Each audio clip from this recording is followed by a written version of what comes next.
Operation London Bridge, the plan that no one wants to talk about, the plan for what happens when the Queen dies. No matter how secretive Buckingham Palace may be about the plans that surround her death, everyone knows exactly what to do, and the plans, which were uncovered by The Guardian, are complex, intricate, and timed out to the exact minute. Phase 1. D-Day. According to The Guardian, on the day the Queen dies, Edward Young, the Queen's private secretary, will be the first official to convey the news, setting Operation London Bridge into full gear. And at the exact moment in which she passes, Prince Charles will become king, and Camilla will become queen-ish. We'll explain that a bit later. On a secure line, Young will directly inform the British Prime Minister that London Bridge is down, and the news of her death will be distributed to various heads of state before it is disclosed to the general public.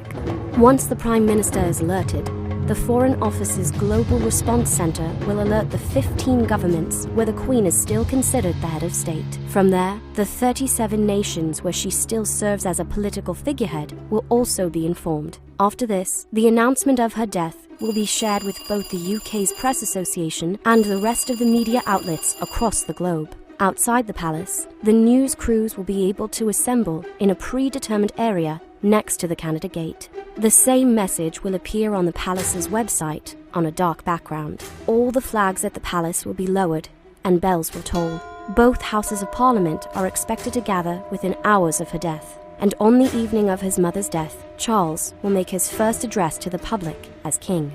Now, all of this is assuming that she dies in London. If that's not the case, here's how things will play out. Scenario 1. If the Queen dies abroad, the royal equivalent of Air Force One will fly a coffin to the location of her death, accompanied by the royal undertakers, and return the Queen's body to London. Scenario 2. If the Queen dies at her Sandringham estate in Norfolk, her body will return to London by car a few days after she passes. Scenario 3. The most intricate scenario of all is if the Queen passes while at the Balmoral Castle in Scotland, where she spends 3 months a year. Scottish rituals will play out before her body returns to London. Phase 2. D-Day +1. Flags will be raised the morning after her death, and at 11 a.m., Charles, the eldest male descendant of Queen Elizabeth, will be proclaimed king. At this point, Charles has waited longer than anyone else in history to assume the throne. Phase 3. D+1 through 12. Following the first 24 hours after her death, Great Britain will enter a 12-day mourning period, culminating with the Queen's funeral.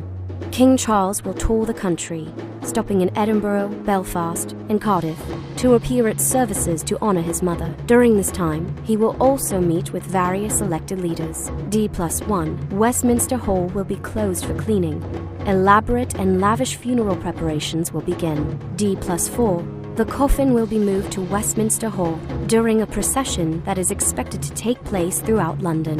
When the coffin arrives, Big Ben will chime. Her body will then lie in state for 4 days. The Queen's orb, scepter, and the imperial crown will be placed on her coffin, and visitors will be allowed to pay their respects for 23 hours a day. D+9. In the early hours of the morning, the jewels will be cleaned before the funeral begins. Daily life will come to a halt in London. Businesses and stores will be closed. Big Ben will toll at 9 a.m. on the dot, and the bell's hammer will be covered with leather so that the bell rings in muffled tones throughout the remainder of the day.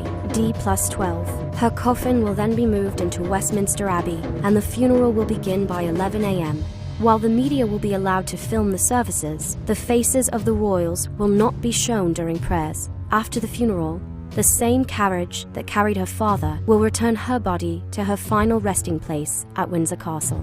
It's an understatement to say the Queen's death will mean huge changes for the House of Windsor. As previously mentioned, Prince Charles will become king. So what happens to Camilla? Most royal experts believe that the Queen's death will technically make Camilla the Queen consort, but any speculation about her title is just that. King Charles will ultimately make that official decision. The Queen's death will move Charles's eldest son, Prince William, the Duke of Cambridge, up in the line of succession to heir apparent. After that, William's 3 children will fill the line in their birth order. This includes his daughter. Thanks to a 2011 vote by the British Commonwealth, Princess Charlotte will be second in line, following her big brother George. So what does this mean for Prince Harry, Charles's youngest? Back in 2013, before the Duke and Duchess of Cambridge had children, Prince Harry was third in line to the throne. Now, Prince Harry is sixth, followed by any children he and Meghan Markle may have.